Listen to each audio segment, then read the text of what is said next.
Hello, नमस्ते everyone. कैसे हैं आप सब? आई होप आप सबकी दिवाली बहुत ही अच्छी तरीके से गई होगी। सब ने सभी फेस्टिवल्स जो हैं बहुत ही अच्छे तरीके से एंजॉय किए होंगे। तो शुरू करते हैं आज की ये वीडियो। तो आज की इस वीडियो में दिवाली जा चुकी है, सभी फेस्टिवल्स जा चुके हैं। तो अब दिवाली डेकोर आइटम को हम किस तरह से स्टोर करके रख सकते हैं ताकि आगे जब हमें उन फेस्टिवल्स जब आएंगे तब हमें उनकी ज़रूरत पड़ेगी तो वो हमें मतलब बहुत ही इजी तरीके से हमें मिल जाए। तो उन्हें हम किस तरह से स्टोर करके रख सकते हैं और दिवाली के बाद हम अपने घर को किस तरह से ऑर्गेनाइज़ कर सकते हैं, तो ये वीडियो आज उस पर होने वाली है। मगर सुबह सबसे पहले जो है मैं बच्चों के ब्रेकफास्ट की तैयारी कर लूँगी, क्योंकि आज मैं उठी हूँ 5 बजे। तो जल्दी से बच्चों के ब्रेकफास्ट की तैयारी कर लेते हैं। यहाँ पे मैंने लिया है आधी कटोरी से ज़्यादा यहाँ सूजी ली है और 1 कटोरी मैंने यहाँ पे आटा लिया है, गेहूं का आटा। उसमें मैंने नमक, हल्दी और कुछ थोड़े से चिली फ्लेक्स डाल लिए हैं। तो मिर्च जो है आप अपने अकॉर्डिंग कम ज़्यादा कर सकते हैं कि बच्चे कितना स्पाइसी खाते हैं या नहीं खाते हैं, उसके अकॉर्डिंग, टेस्ट के अकॉर्डिंग आप कर सकते हैं। और उसका फिर हम एक डो बना के रख लेंगे और उसको थोड़ी देर रेस्ट के लिए छोड़ देंगे। तो यहाँ पे देखिए हमारा डो जो है वो बन के बिल्कुल तैयार है। और दूसरी साइड अब हम एक ले लेंगे, एक कढ़ाई ले लेंगे, उसमें हम थोड़ा सा जीरा और उसके बाद हम उसमें, यहाँ मैंने थोड़ा सा जो धनिया है, साबुत धनिया, वो हाथ से क्रश करके डाला है। उसके बाद मैंने इसमें हरी मिर्च और प्याज इसमें चॉप जो है वो डाल दी है। और आलू जो है वो मैंने रात में ही बॉईल करके रख लिए थे ताकि मुझे सुबह जब मैं नाश्ते की तैयारी करूँ तो मुझे बहुत ज़्यादा टाइम नहीं लगे। तो यहाँ पे देखिए जब प्याज और हरी मिर्च हल्का सा भुन गया था तो उसके बाद में मैंने उसमें मैश्ड जो आलू है वो डाल दिया था। और उसके बाद उसमें सभी मसाले जैसे थोड़ी सी हल्दी, नमक, मिर्च, थोड़ा सा चाट मसाला और थोड़ा सा भुना जीरा, आप अपने टेस्ट के अकॉर्डिंग ये सभी मसाले कम ज़्यादा कर सकते हैं। तो जो हमने डो तैयार करके रखा था सूजी और आटे का, उसको हमें थोड़ा सा मोटा मोटा बेल लेना है। और जो आलू का पेस्ट हमने बनाया है उस आलू को पेस्ट को हम इस जो ये एक रोटी सी बेल लेंगे इस डो की जो हमने सूजी और आटे की बनाई है, और उसमें उसको भर के उसको रोल कर लेंगे। और उसके बाद में हम उसको उसके कुछ पीसेस राउंड शेप में कट कर लेंगे। और राउंड शेप में कट कर लेने के बाद उन्हें हाथ से, हल्के हाथ से प्रेस कर लेना है, जैसे ये इस तरह से ये प्रेस हो गए हैं। और उसके बाद हम इनको अच्छे से फ्राई कर लेंगे। तो यहाँ बच्चों का और हस्बैंड का सबका ब्रेकफास्ट बन के तैयार हो चुका है, साथ ही उनका लंच भी पैक कर दिया है। तो यहाँ उनके जाने के बाद में मैंने भी अपना जो अपना नाश्ता है उसे कर लूँगी। तो ये देखिए यहाँ पे इस तरह से मैंने प्लेटिंग की है। तो अगर आपके घर में कोई गेस्ट आए, आप उन्हें सर्व करना चाहें तो इस तरह से ये ब्रेकफास्ट बना सकते हैं।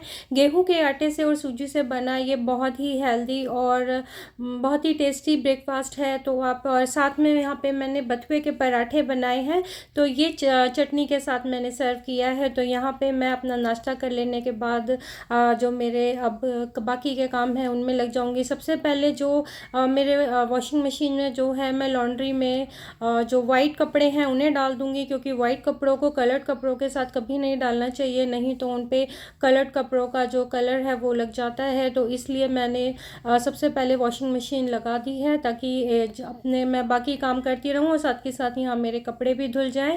तो यहाँ पे मैं इसमें लिक्विड डिटर्जेंट डालने के बाद में अपने सब कामों में लग जाऊंगी, क्योंकि दिवाली के बाद में जो दिवाली डेकोरेशन का जो भी सामान होता है उसको ठीक से स्टोर करके रखना ताकि आगे आने वाले फेस्टिवल्स में वो हमारे फिर से काम आए। क्योंकि बार बार हम किसी सामान को परचेज़ नहीं करते हैं, अगर वो सामान हमारे पास रखा है तो हम उसे रीयूज़ दोबारा से कर सकते हैं। तो इससे हम अपने पैसों की बचत तो करते ही हैं, साथ में वो सामान जो रीयूज़ होता है, और दूसरा जो है एनवायरनमेंट फ्रेंडली भी है कि अगर आप बार बार किसी सामान को परचेज़ करते हैं तो वो फिर उसके बाद अगर यूज़ के बाद आप उसे फेंकते हैं तो उससे एनवायरनमेंट भी जो है वो इफ़ेक्ट होता है। तो यहाँ देखिए मैंने जितने भी फ्लावर्स लगाए थे डेकोरेशन के लिए दिवाली की, वो सभी मैंने उतार लिए हैं। धीरे धीरे करके सभी फ्लावर्स उतार लूँगी। और डेकोरेशन से रिलेटेड मैंने जो भी आइटम लगाए थे, और साथ ही जो कुशन कवर जो मैंने दिवाली के लिए लगाए थे हैवी वर्क के एम्ब्रॉयडरी वाले, तो उन्हें भी यहाँ से मैंने हटा दिया है। तो अभी यहाँ पे मैंने अपने ड्राइंग रूम को अभी सिंपल सा ही रखा है। तो बाकी इसमें मैंने बहुत ज़्यादा चेंजेस नहीं किए हैं। अब जो है अब सेंटर टेबल और जो मेरी डाइनिंग टेबल है उसको भी मैं बहुत ही सिंपल तरीके से जो है वो उसको ऑर्गेनाइज़ कर लूँगी। तो जैसा आप देख रहे हैं यहाँ डाइनिंग टेबल पे मैंने एक जूट का मैट रख दिया है और उसके ऊपर मैंने अपनी जो बंजारा मार्केट से जो मैं ट्रे लाई थी वो मैंने एज़ इट इज़ उसके ऊपर अभी फ़िलहाल रख दी है। तो धीरे धीरे जो है दिवाली से रिलेटेड आइटम वो मैं सबको उठा के रख दूँगी और साथ ही मैं अपने जो मेरे मैट्स हैं उनको लगा दूँगी। तो ये देखिए अब जो मेरी जो डाइनिंग टेबल है वो अब बहुत ही सिंपल तरीके से तैयार हो चुकी है और अच्छी भी लग रही है। दिवाली से रिलेटेड सभी टेबल रनर और जो मैट्स हैं वो सब हटा दिया है और साथ ही मैंने ये बेडशीट ली है जो कि बहुत ही सुंदर ये बेडशीट आई है। बहुत ही काफ़ी बड़ा साइज़ है इसका ये, और इसके जो कवर हैं वो भी काफ़ी बड़े साइज़ के आए हैं। बहुत ही सुंदर कलर और प्रिंट के साथ में ये आई है। तो अब जो है मैं अपनी कॉफ़ी टेबल उसको भी थोड़ा सा डेकोर कर लूँगी। तो जैसा आप देख रहे हैं यहाँ से मैंने जो हैवी एम्ब्रॉयडरी के दिवाली के लिए जो मैंने टेबल रनर लगाए थे वो हटा दिया है। अब मैं ये ब्यूटीफुल सा एक गोल्डन कलर का टेबल रनर अपनी कॉफ़ी टेबल पे लगा दूँगी। तो कॉफ़ी टेबल पे ये लगा देने के बाद में अब इस पे आप किसी भी तरह से यहाँ पे मैंने जो वुडन मेरी ट्रे है उसमें अपने कुछ डेकोर पीस मैं इसमें रख दूँगी। तो बहुत ही सिंपल तरीके से अब मैं इसे ऑर्गेनाइज़ करूँगी क्योंकि बहुत ज़्यादा अब मुझे इसे भरना नहीं है, क्योंकि फेस्टिवल टाइम में ही होता है कि आपको अपने घर को एक नया लुक देना होता है, क्योंकि घर में मेहमान आते हैं और कई गेस्ट आते हैं। तो एक दिवाली का लुक और एक नॉर्मल डेज़ में आपका घर का जो लुक होता है वो थोड़ा सा बाकी डेज़ फेस्टिवल्स के अकॉर्डिंग जो है वो थोड़ा सिंपल होता है और वो सिंपल ही थोड़ा अच्छा लगता है। फेस्टिवल का लुक जो होता है वो फेस्टिवल्स में ही अच्छा लगता है।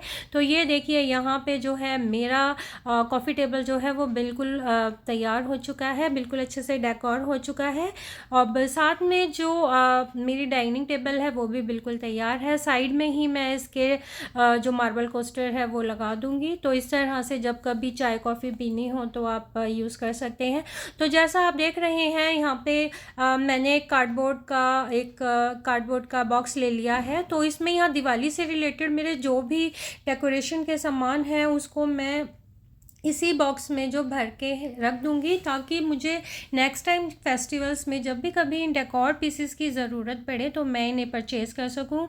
तो इस बॉक्स में भी मैंने दिवाली डेकोर से रिलेटेड बहुत सारे आइटम रखे हैं। तो सभी ऐसे डेकोरेशन से रिलेटेड आइटम को जो है मैं एक ही जगह रखूँगी, ताकि नेक्स्ट टाइम जब मैं कभी मुझे फेस्टिवल के टाइम पे डेकोरेटिव आइटम्स की ज़रूरत पड़े तो मुझे इनको ढूंढने में बहुत ज़्यादा दिक्कत नहीं हो, सारा सामान जो है वो मुझे एक ही जगह मिल जाए। तो इस तरह से मैंने अपने सभी दिवाली डेकोर आइटम जो है वो एक बॉक्स में भर के मैं इनको रख दूँगी, ताकि नेक्स्ट टाइम के लिए मुझे किसी भी तरह की दिक्कत ना हो और मेरा सामान जो है वो भी ख़राब ना हो। क्योंकि कई बार क्या होता है कि जल्दबाजी में हम कोई सामान कभी किसी बॉक्स में रख देते हैं, कभी किसी बॉक्स में, तो वो फिर फेस्टिवल आए या आपको ज़रूरत पड़े तब फिर उन्हें ढूंढने में बहुत दिक्कत होती है। साथ में जो मेरी रंगोली के जो कलर हैं उनको भी मैं उठा के एक बास्केट में भर के उसको स्टोर करके रख दूँगी, ताकि ये भी रंगोली के मेरे काफ़ी कलर अभी बच गए हैं इस बार के, और बॉटल्स और कलर सब मैंने इन बॉक्सेस में भर के रख दिया है। तो ये देखिए यहाँ पे मेरा जो स्टोरेज से रिलेटेड सामान है वो कंप्लीट हो चुका है और साथ ही मेरा घर जो है वो बिल्कुल ऑर्गेनाइज़ मैंने कर दिया है। बहुत ही सिंपल लुक में इसको ऑर्गेनाइज़ किया है। जो बहुत ज़्यादा मैंने दिवाली के टाइम पे इसको थोड़ा सा डेकोर किया था वो सभी एक्सेस चीज़ें मैंने इसमें से हटा दी है। अब चलते हैं प्लांट्स को देखने। तो मैंने दिवाली से पहले कुछ बीज डाले थे टमाटर के। ये टमाटर का पौधा देखिए कितना बड़ा हो गया है। साथ ही ये खीरे के बीज मैंने डाले थे, तो इसकी बहुत ही अच्छी बेल जो है वो काफ़ी बड़ी हो चुकी है और इसमें छोटे छोटे से खीरे भी निकलने शुरू हो चुके हैं। तो बहुत ही अच्छी तरीके से मेरे प्लांट्स जो हैं वो ग्रो कर रहे हैं। मैंने इसमें नेचुरल चीज़ें ही इसमें घर की जो है वो घर का जो भी वेस्ट है वो इन पौधों में डाल देती हूँ, तो उसी से मेरे प्लांट्स जो हैं वो बहुत ही अच्छी तरीके से ग्रो कर रहे हैं। साथ में ही जैसा आप देख रहे हैं ये एक छोटा सा पौधा जो आप देख रहे हैं ये मेरा नींबू का पौधा है, जिसके मैंने बीज डाल दिए थे। उसके भी कई सारे छोटे छोटे से पौधे निकल आए हैं। तो मिलते हैं नेक्स्ट वीडियो में। Till then bye.